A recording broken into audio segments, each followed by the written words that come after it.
क्या मौसम के कारण ख़राब हुई प्याज को फिर से ठीक किया जा सकता है, और उसे ठीक करने के लिए ऐसा क्या लें जिससे प्याज फिर से हरा भरा हो जाए और उसमें एक नई जान आ जाए। इन्हीं सब सवालों का जवाब ढूंढने का भी इस वीडियो में करते हैं प्रयास। क्योंकि ख़राब मौसम के कारण हमारी प्याज की कंडीशन भी हो चुकी है कुछ ऐसी प्याज की ऐसी स्थिति से उसे बाहर निकालने के लिए हम लेने वाले ऐसे 2 स्प्रे जो प्याज में करेंगे नई ऊर्जा प्रदान और पौधे की स्थिति में होगा सुधार। सारी जानकारी दी जाएगी खेत से सीधे लाइव, जिसमें प्याज की खराब स्थिति से लेकर उसके सुधार तक की पूरी कंडीशन को दिखाया जाएगा लाइव। तो वीडियो देखिए अंत तक पूरा, जिससे सही से समझ में आएगी पूरी जानकारी। तो चलिए करते हैं वीडियो की शुरुआत। अभी जो आप वीडियो देख रहे हैं ये प्रशांत बीज वेराइटी का प्लॉट है। इसमें अभी आपको पीलासपन, फंगस आदि बहुत कुछ बीमारियां देखने को मिल रही होगी। आज से 5-7 दिन पहले इसमें किसी प्रकार की समस्या नहीं लग रही थी, बिल्कुल ग्रीननेस था पौधों में, ना ही कोई पीलासपन था और ना ही किसी प्रकार की फंगस या और कोई समस्या दिख रही थी।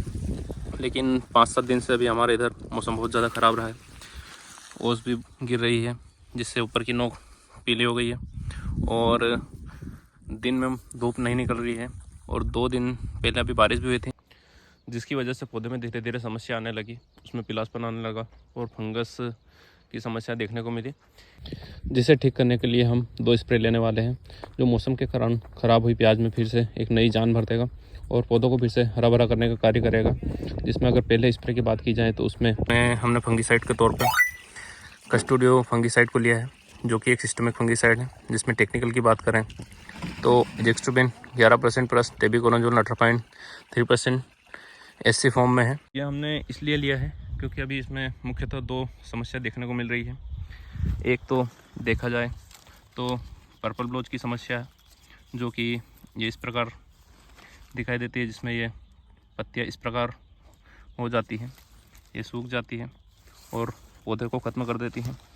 और दूसरी समस्या को अगर देखा जाए तो पौधे में ये बैंगनी कलर के धब्बे होते हैं, ये छोटे छोटे बैंगनी कलर के धब्बे हो रहे हैं, पीले पीले धब्बे आ चुके हैं।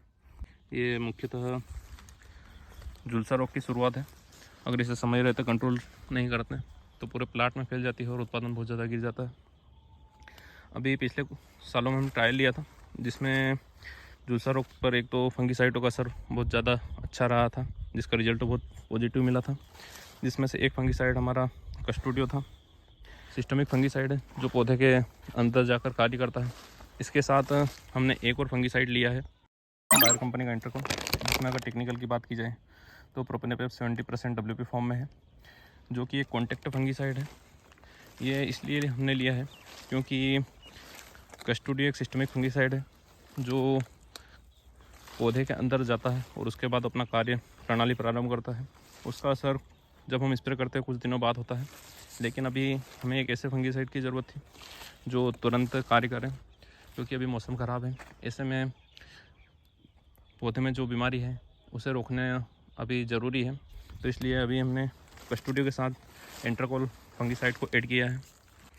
अगर फंगीसाइड और कीटनाशक के अलावा बात की जाए तो इसमें हमने 3 चीज़ों को और ऐड किया है, जिसमें पहला है NPK 10-52-10, दूसरा है मल्टीप्लेक्स का क्रांति और तीसरा है मल्टीप्लेक्स कंपनी का जीवरस।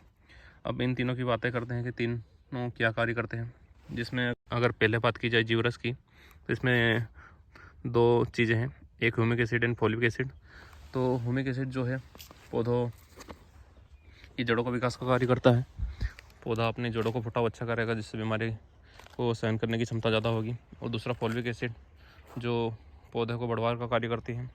दूसरा मल्टीप्लेक्स कंपनी की क्रांति है, जिसमें सभी मिक्स माइक्रोन्यूट्रिएंट्स होते हैं जो पौधे को भोजन प्रदान करने का कार्य करते हैं। और तीसरा है NPK 10-52-10, जो कि 10% नाइट्रोजन, 52% फास्फोरस और 10% पोटास होता है। क्योंकि अभी पिछले कुछ सालों में हमने अनुभव किया है कि जब भी प्याज की 50 से 70 दिन की स्टेज होती है तो इसका मुख्य कार्य अपना स्टेम मजबूत करने का होता है। जितना ज़्यादा प्याज का स्टेम मोटा होगा उतना ही अच्छा प्याज निकलेगा।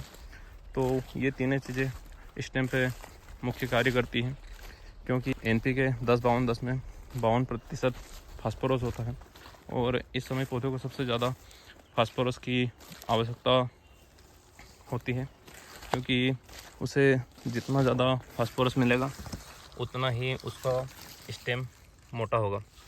और मल्टीप्लेक्स कंपनी की क्रांति में सभी भोजन के तत्व होते हैं, तो जिससे पौधे को संपूर्ण भोजन प्राप्त होगा। और कीटनाशक की बात की जाए तो हमने इमिडाक्लोपीड 17.8% एसल फॉर्म वाली सिस्टमिक कीटनाशक का प्रयोग किया है। और इसे क्रॉस करने के लिए हमने थाइमेथाक्सम प्लस लेमडासाइलोथ्रिन वाली डोलिका का प्रयोग किया है। इन सभी के साथ हमने एक अच्छी कंपनी का नैनोस्टिक लिया है। इसी सही और सटीक जानकारी पाने के लिए रजत फार्मिंग चैनल को फॉलो सब्सक्राइब जरूर करें और वीडियो को कमेंट लाइक करें। जय श्री राम।